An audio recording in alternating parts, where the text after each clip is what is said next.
So ribosome is a complex machinery that has RNA molecules and proteins forming a complex and accomplishing this protein synthesis.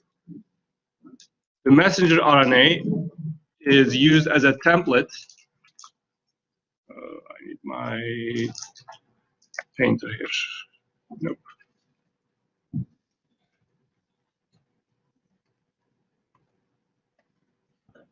The messenger RNA is used as a template to pull out from the environment, from the cytosol or whatever this ribosome is, the correct tRNA that matches with the messenger RNA codons. The ribosome machinery goes over the messenger RNA using triplets of nucleotides, so codon by codon. Every codon fits into this site, and then the messenger RNA that's complementary to that codon will go bind that.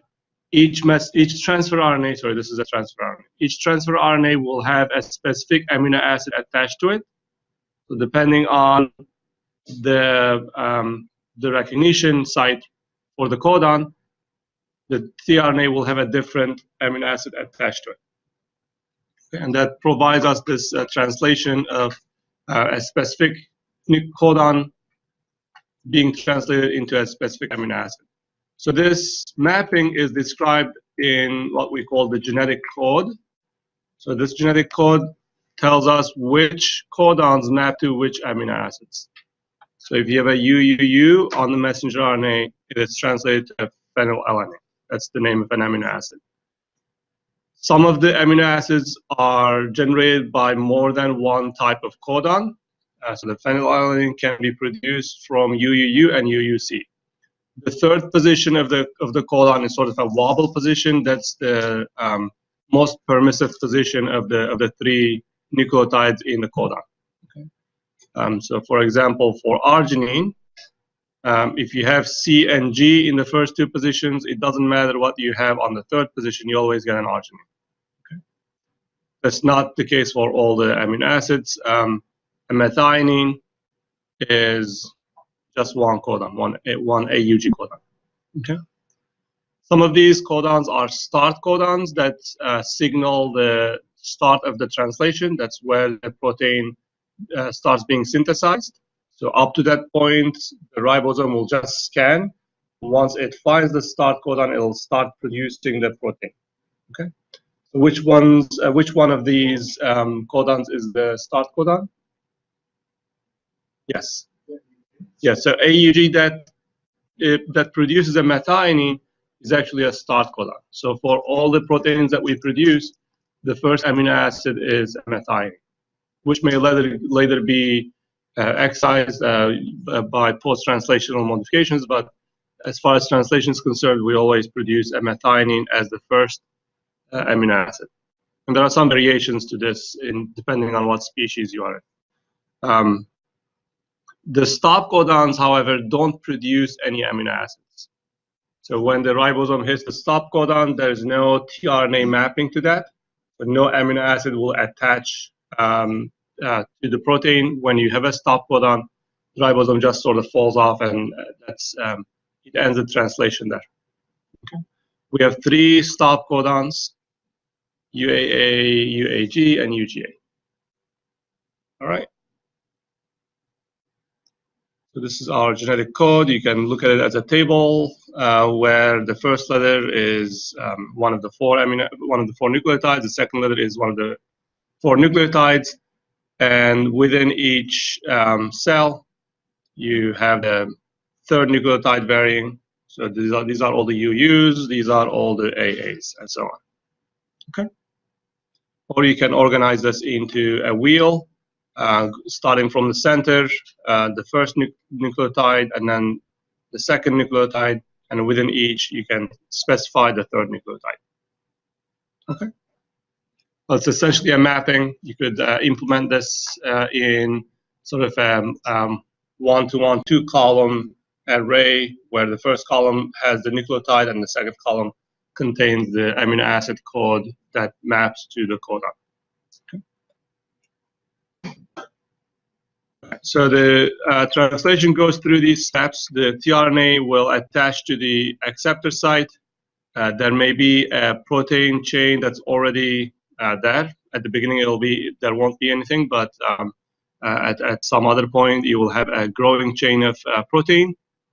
The tRNA, the amino acid that's being carried by the tRNA will then be attached to using an enzymatic reaction to the growing chain of protein, and then the whole thing will sort of move so that a new tRNA can come and bind to the empty acceptor site.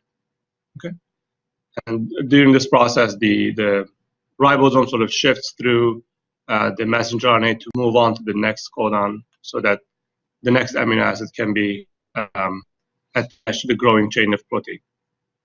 Make sense? Yes. So does the amino acid, or is it linked to the growing chain? It's an A site or the P site? As it's transitioning, it's being attached. So it's, yeah. So at the A site, it's not attached, and then the enzymatic reaction takes place, and the ribosome shifts. Okay. So some of these mechanisms are still sort of unknown. There are actually some people who believe that there are only 2 sites rather than 3. There is evidence for both, I think. Okay.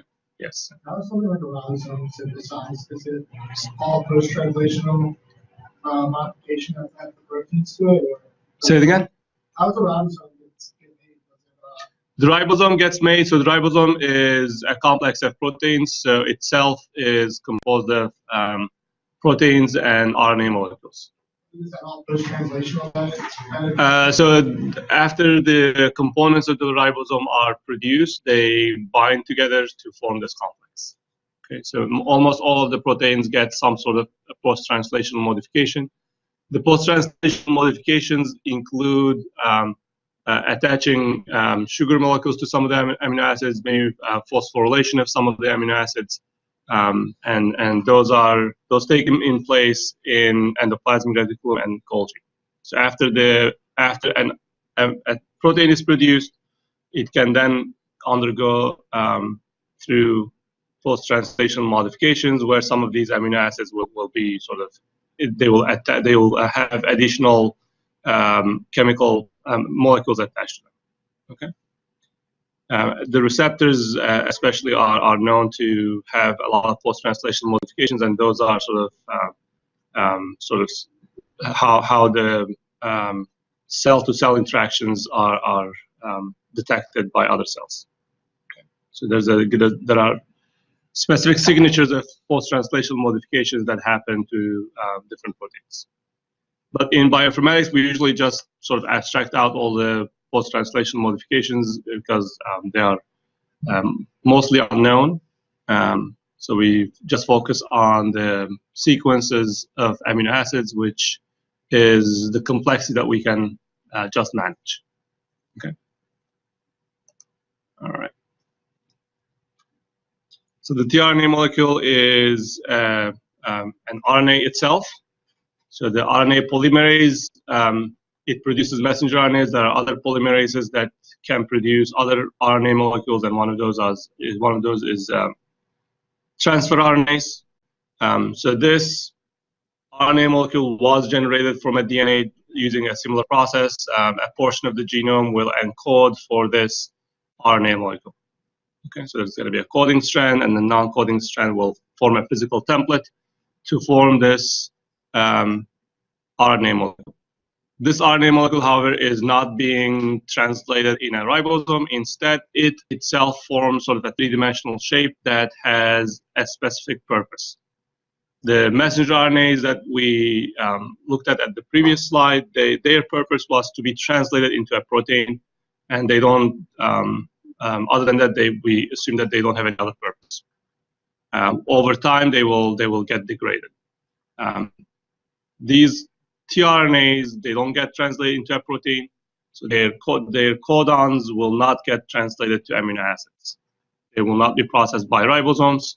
Instead, they form a 3-dimensional structure that itself has a function, and the function in this case is to carry a specific amino acid to the ribosome and match at this anti-codon site to this specific triplet of codon. In this case, it would be CUU on the messenger RNA and help this phenylalanine attach to the growing chain of protein that we are producing in the ribosome. Okay? Yes? So when the tRNA does its job and brings the amino acid, does it just get degraded afterwards? No, the tRNA is reused. Oh. Yeah, so it gets, the amino acid is unlinked from the tRNA, it's transferred to the growing chain of protein, and this tRNA is then released. It can go get another phenylalanine. Yes. So the size symbol, the T root, and the anti-codon root, just an alternative nucleotide? I believe that maybe, are you talking about this symbol?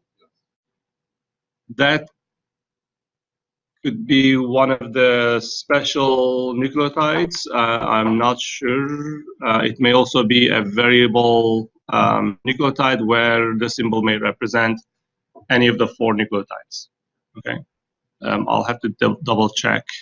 We can Google, but I'll do that later. Okay.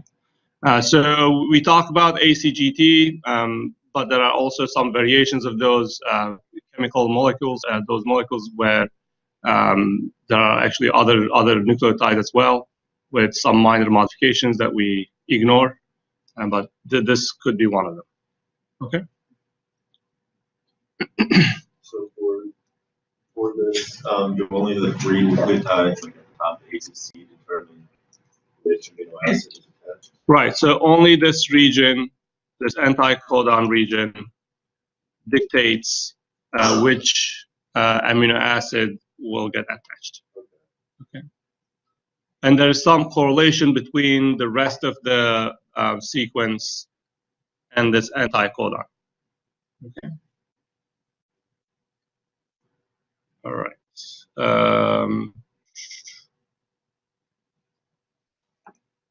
Let's look at the tRNA sequence. We'll get there. Okay, so we could make that actually a project, looking at the tRNA molecules and how they vary. So when we look at an RNA molecule, it can fold onto itself and form complementary hydrogen bonding, just like the DNA does, but the DNA is only with the double helix. Here, as you can see, a G with a C and A with a U, it forms 3 or 2 hydrogen bonds to form this structure. So this is a 2-dimensional structure. It's sort of flat, right? But in cell, it's not going to be in this shape. Instead, it will form into a 3-dimensional shape. So the figure that you see on the left is just an abstraction. It's a simplification of this 3-dimensional shape, where this portion right here, as you can see, will correspond to that section right there. So you have these hydrogen bonds. We ignore the twist and sort of show it as a 2-dimensional figure. Okay, so this is the 2-dimensional structure of the RNA. This is the 3-dimensional.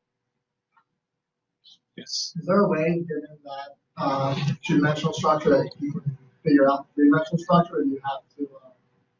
There are ways that you could do that using energy minimization, just like we would do for protein structure determination. The more popular sort of problem that people work on is going from the sequence to the secondary structure. So if I gave you, if we sequence the genome and we see this, say GAA, GAC, and then GUC, and a bunch of other nucleotides here. So if we know that this is the sequenced RNA molecule, how can we sort of form this 2-dimensional structure? Okay, there are going to be many different ways, right? I can map this G with that C, assume that they form a hydrogen bond. Is that good or bad? I don't know. I'll have to see implications of that if I sort of put that G together with that C. Do the neighboring nucleotides also line up? Okay, and A with a U will line up, and C with a G will also line up. So that's a good thing, right? The more hydrogen bonds you have, the lower the energy. So the goal here is to maximize the total number of hydrogen bonds. On the other hand, if you sort of map this, there are actually no other variations here. Let me add another letter, another C here. Okay. If I, on the other hand, map this G with that C, then this C will not really map with that A. So that's not a good thing. I'll have a lower number of lower number of total hydrogen bonds that I form. Okay, and if you have consecutive nucleotides, you can just form a hydrogen bond here and have this one jump over and form hydrogen bond over. So a constraint, a spatial constraint, a steric constraint that will sort of fight against that other hydrogen bonding. Okay. You always reach the same answer going from the single to more or less. So if I flatten this sequence out and gave you this flat sequence, sort of think about it as a puzzle, and sort of like I gave you a stick, and only certain nucleotides have magnets on them, and they have. And I ask you fold this into a three-dimensional shape, and you can try many different shapes. This one in particular will give you the total strength, the total number of complementarity. Make sense? Okay. And in the cell, when the tRNA is folding, it's actually sampling a lot of different states. So it's sort of highly vibrating sort of string, and as it is forming these hydrogen bonds, those parts will stabilize, and it's going to be harder to move them. Okay, but that process happens very fast compared to what we do with the puzzle. Okay, it'll take us several hours to solve the puzzle, but the tRNA solved it in sub-milliseconds or even faster. Okay.